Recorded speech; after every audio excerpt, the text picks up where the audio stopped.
बिस्मिल्लाहिर्रहमानिर्रहीम, अस्सलाम वालेकुम। मैं असदुल्ला खान हूँ। कुछ देर पहले शेख रशीद साहब ने एक प्रेस टॉक की है जिसमें उन्होंने कहा ये क्या हुआ है, कैसे हुआ है, किसने किया है, कौन मास्टरमाइंड था, ये सब को मालूम है, ये अवाम को मालूम है, अवाम बेवकूफ़ नहीं है, ये सबको पता है। बड़ा हैरानकुन है शेख रशीद साहब का यह बयान उन सब लोगों के लिए जो ये समझ रहे हैं कि ये तो आईन व कानून की फ़तह है। अदालत से एक फ़ैसला आया है, 5 जजेस का यूनानिमस फ़ैसला है। जजेस ने 5 दिन दलाइल सुनने के बाद एक फ़ैसला दिया है और इसको बहुत से लोग आईन व कानून की फ़तह करार दे रहे हैं, एक तारीख़ी फ़ैसला करार दे रहे हैं और समझ रहे हैं कि जजेस ने अर्क के बाद अपना दिमाग अप्लाई करने के बाद एक फ़ैसला दिया है। और मेरा ख़्याल में ऐसा ही है, मैं भी यही मानता हूँ।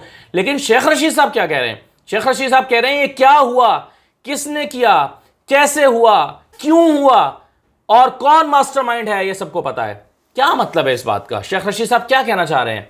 शेख रशीद साहब जो बड़े बाखबर हैं, शेख रशीद साहब जो पिंडी में रहते हैं, शेख रशीद साहब ये कह रहे हैं कि ये जो फ़ैसला आया है, ये अब तक जो कुछ हुआ है ये स्क्रिप्टेड था, ये ऐसा ही होना था। मतलब जितने लोग खड़े होकर दलाइल दे रहे थे वो सब क्या झक मार रहे थे?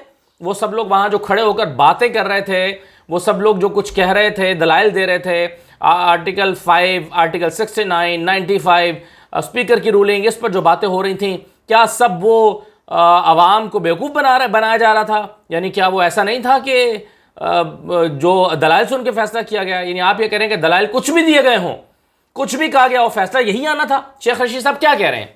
शेख रशीद साहब कहते हैं आवाम को सब मालूम है क्या हुआ, किसने किया, कैसे हुआ, कौन स्क्रिप्ट राइटर है, कौन मास्टरमाइंड है।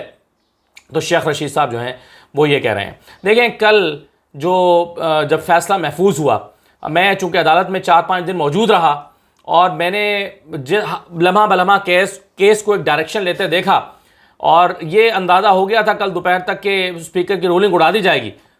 लेकिन शाम के आधे घंटे में आखिरी जो सेशन था उसमें जिस तरह से अपोजिशन लीडर को, शहबाज शरीफ साहब को, बिलावल को इलेक्शन के लिए कन्विंस किया गया, जैसा कि कहा गया कि इलेक्शन में जाने में क्या हर्ज है, इलेक्शन में आप क्यों नहीं जाते, आइन की हम मुरम्मत कर देंगे, इलेक्शन मसले का हल है।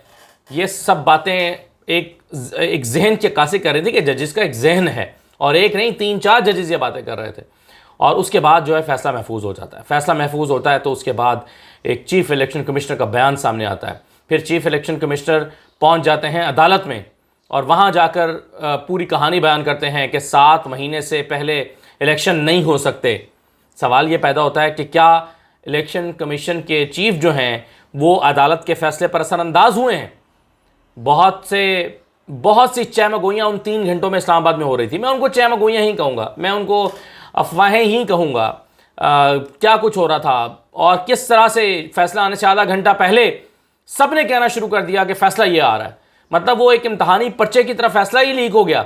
जैसे पर्चे से पहले आधा घंटा पहले पर्चा लीक होता है, 3 घंटे तक सब सहाफ़ी, वकला सब ये कह रहे थे कि जी ये है इफ्तार का। हम एक जगह पे इफ्तार पे थे, वहाँ पर भी कुछ वकला जमा थे, वो सब कह रहे थे कि ये फैसला आ रहा है, जजेस ने तो अपना माइंड दे दिया है कि ये फैसला आ रहा है।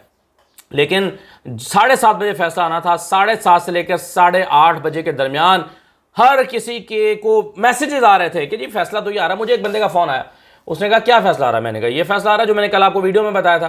मैंने कहा जी लग तो यही रहा है कि रूलिंग गैर आईनी करार होगी और इलेक्शन में चले जाएंगे, यही लग रहा है, यही हो रहा है। और यही जो है वो जजेस उठते हुए तकरीबन अपने जहन का इजहार करके गए हैं।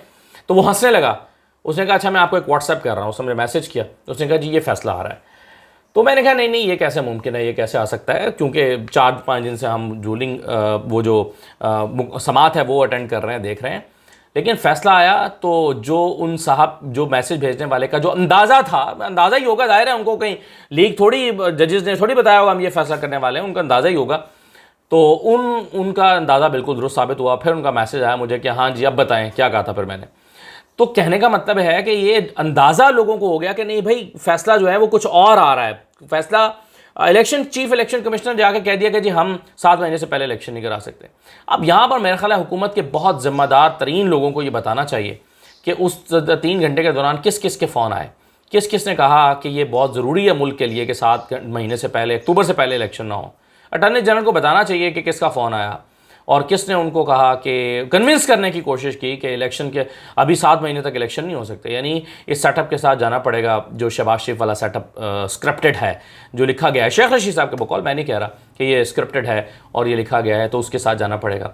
तो ये चीज़ें जो हैं वो शहर इक़्तिदार में कल होती रहीं, कुछ अफवाहों की सूरत, कुछ चहमगोइयों की सूरत। और शेख रशीद साहब का बयान, मैं तो शेख रशीद साहब के बयान की बात कर रहा हूँ, वो कह रहे हैं कि इसका कोई मास्टरमाइंड है और ये स्क्रिप्टेड था। लेकिन ये जो बहस मैंने कल सुप्रीम कोर्ट में फ़ैसले के बाद देखी, कमरा अदालत में, कमरा अदालत के बाहर जैसे ही फैसला आया, बहुत सारे लोगों से एक दूसरे से सबने पूछा हाँ जी कैसा फ़ैसला है।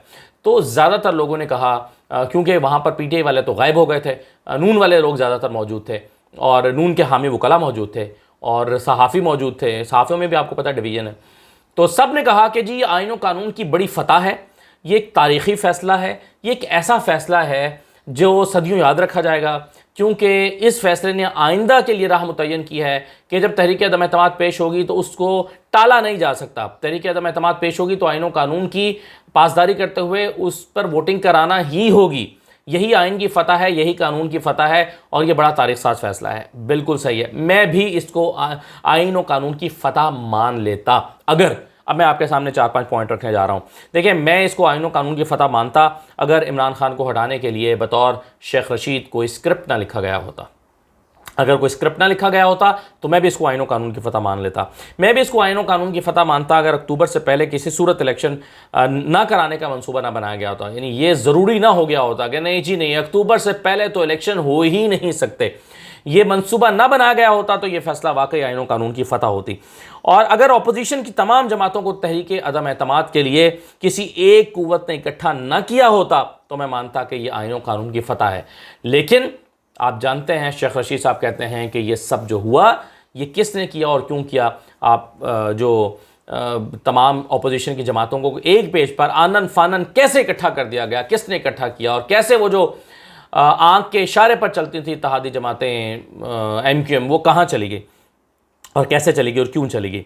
और इसको वाकई आइन व कानून की फ़तह मान लिया जाता अगर अमेरिका ने रजीम चेंज करने का कोई मंसूबा ना बनाया गया होता और अगर कौमी सलामती कमेटी ने एक एलामिया जारी न किया होता कि रजीम चेंज के लिए पाकिस्तान के मामला में मुदाखलत की गई है, अगर ये तमाम इस पर लोगों को इत्तफाक ना होता तो मैं मानता कि ये आइन व कानून की फ़तह है जो कुछ पाकिस्तान में हो रहा है।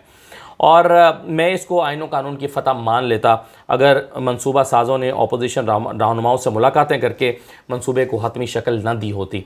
और मैं इसको आइन व कानून की फ़तह मानता अगर बैठे बिठाए मुनहरिफ अरकान के ज़मीन अचानक न जाग गए होते 4 साल के बाद, और अगर स्पीकर की रूलिंग को गैर कानूनी करार देते वक्त इसकी बुनियाद जो है वो बनने वाली गैर मुल्की जो साजिश है उसके मंसूबों को भी देखा गया होता और कहा गया होता कि अगर स्पीकर ने एक रूलिंग दी है और उसकी बुनियाद एक ख़त है या मालूमात हैं, उन मालूमात को देखे बग़ैर अगर ये फ़ैसला दिया गया है तो इस पर सवाल उठ रहा है, तो मैं इसको आइन व कानून की फ़तह मैं भी तस्लीम कर लेता अगर ये ना हो रहा होता। तो देखें, बेशुमार चीज़ें जो हैं वो शहर इक़्तिदार में हुई हैं और हो रही हैं। और अक्टूबर से अक्टूबर तक की जो कहानी है, यानी पिछले साल अक्टूबर से एक मामला शुरू हुआ, ये इसको आने वाले वक्त में कोई लिखेगा, इस सारे वाक़े को कोई बताएगा क्या हो रहा था, कैसे हो रहा था, क्यों हो रहा था, कौन कर रहा था और किस तरह से हो रहा था, ये ज़मीर कैसे जाग रहे थे, पैसे कैसे चल रहे थे। और इलेक्शन कमीशन, देखिए इलेक्शन कमीशन के चीफ़, आज बताना चाहिए इमरान खान साहब को कि चीफ़ इलेक्शन कमिश्नर जो है उन्होंने किसके कहने पर लगाया था, किसने उनको कन्विंस किया था कि खान साहब ये लगाएं, प्राइम मिनिस्टर साहब ये लगाएं, ये अपना आदमी है, ये मोस्ट ट्रस्टेड है। ये मोस्ट ट्रस्टेड का वर्ड किसने इस्तेमाल किया था खान साहब, ये बताएं आप आज कि किसके कहने पर आपने आंखें बंद करके इसको चीफ कमिश्नर लगाया था और वो फिर किसका आदमी निकला और कैसे, क्या 1 साल से नज़र नहीं आ रहा कि इलेक्शन कमीशन कैसे काम कर रहा है, किस तरह के फ़ैसले आते हैं, किस तरह के मामलात हो रहे हैं और किस तरह की जो है वो चीज़ें की जा रही हैं और कैसे EVM की मुखालफत की जाती है, कैसे एक लेटर लिखा जाता है 35 निकात पर मुश्तमिल, कैसे फ़ौरन, यानी कैसे पता चल गया चीफ़ इलेक्शन कमिश्नर को कि इलेक्शन क्या आज सुप्रीम कोर्ट से इलेक्शन का फ़ैसला आने वाला है, क्यों पहुंच गए सुप्रीम कोर्ट, कैसे पता चला उनको कि सुप्रीम कोर्ट इलेक्शन कराने का फ़ैसला देने वाली है और कैसे वो पहुंच गए कि जी इलेक्शन ना कराएं, इलेक्शन का फ़ैसला ना दीजिएगा क्योंकि इलेक्शन तो हम करा ही नहीं सकते और एक और बहरान पैदा हो जाएगा। तो ये सब जो है वो, और मैं समझ रहा था कि अगर चीफ इलेक्शन कमिश्नर हरकत में आ भी गए हैं और उन्होंने जो है वो अदालत को जाकर रुजू कर भी लिया है, तो अदालत थोड़ी ये मानेगी कि आप करा सकते हैं या नहीं करा सकते। अदालत कहेगी कि आईन कानून के मुताबिक इलेक्शन कराएं। बाद में अगर नहीं होगा, मैं किसी से ये कह रहा था कि ये अदालत की तरफ से आएगा कि आईन कानून के मुताबिक इलेक्शन कराएं। फिर जब आईन कानून के मुताबिक 90 दिन में नहीं हो रहे होंगे तो फिर पीटीआई जो है वो अदालत के पास जाएगी कि जी आपका फैसला था, ये नहीं हो रहा, तो फिर इलेक्शन कमीशन कराएगी, कहेगी आके कि जी हम तो करा नहीं सकते। लेकिन यहाँ पर पहले ही इलेक्शन कमीशन की, चीफ इलेक्शन कमिश्नर की बात को इतनी अहमियत दी गई कि इलेक्शन ना कराने का फैसला किया गया। अब बुनियाद ये बनी या बुनियाद कोई और बनी, बहरहाल देखें अब इमरान खान साहब के पास क्या चॉइसेस हैं और पाकिस्तान में क्या होने जा रहा है। एक बात बड़ी तशवीश की है, वो ये है कि जब तक 5 साल की हुकूमत, जितने कारोबारी लोग हैं, आप जितने मार्केट में लोग बैठे हुए हैं, छोटे कारोबार करने वाले हैं और बड़े कारोबार करने वाले हैं, उनसे पूछें कि इस्तेहकाम कब आएगा। वो कहते हैं जब 5 साल की हुकूमत आएगी और अपनी 5 साल की पॉलिसी देगी, तो तब इस्तेहकाम आएगा। ये 4 महीने बाद हो या 3 महीने बाद हो या 7 महीने बाद हो या 10 महीने बाद हो, 7 महीने का मतलब 7 महीने नहीं है, ये 7 महीने का मतलब 10 महीने भी हो सकता है। तो जब तक एक ऐसी हुकूमत जो अपनी 5 साल की पॉलिसी, क्योंकि ये हुकूमत है, ये जो अब बनने जा रही है, ये तो एक अनसर्टन सी एक चीज़ है, गैर यकीनी की सी कैफियत रहेगी। मार्केट में पैसा नहीं आएगा, स्टॉक्स में पैसा नहीं आएगा, तो चीज़ें दुरुस्त नहीं हो सकती, अदम इस्तेहकाम जारी रहेगा। तो ये सब के मुफाद में है कि जल्द अज जल्द इलेक्शन कराए जाएँ, सिवाय उन लोगों के जो अक्टूबर से पहले इलेक्शन नहीं चाहते। इजाज़त दीजिए, अल्लाह हाफ़िज़।